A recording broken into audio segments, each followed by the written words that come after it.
जिसे सबने असफल समझा, वही अपने परिश्रम से सफलताओं की मिसाल बन गया।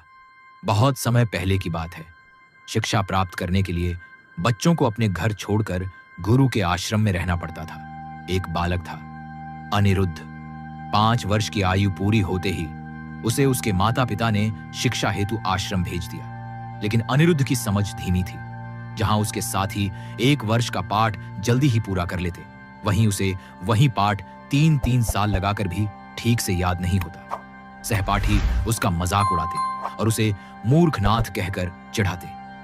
ये देखकर गुरु भी चिंतित हुए। उन्होंने एक दिन कहा, बेटा अनिरुद्ध, लगता है पढ़ाई तुम्हारे लिए नहीं है। तुम घर जाओ और अपने पिता के कामों में हाथ बटाओ।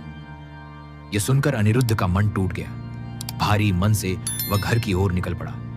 गुरु मां ने साथ में सत्तू बांध दिया था। रास्ते में चलते चलते अनिरुद्ध यही सोचता रहा, अब लोग क्या कहेंगे? मेरे पिता का नाम खराब हो जाएगा। दोपहर तक उसे भूख और प्यास लगी। वह एक कुएं के पास बैठा और सत्तू खाकर पानी पीने लगा। तभी उसकी नजर कुएं की दीवार पर गई। रस्सी से घिसकर पत्थर पर गहरे निशान बन गए थे। अनिरुद्ध के मन में तुरंत विचार आया, अगर रस्सी जैसी कोमल चीज पत्थर को घिस सकती है, तो लगातार अभ्यास से मेरी मंद बुद्धि भी तेज हो सकती है।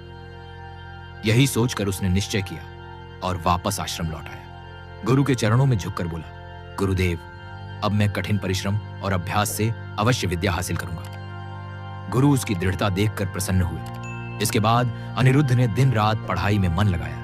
नींद, भूख, प्यास सब भुलाकर वह अभ्यास करता रहा।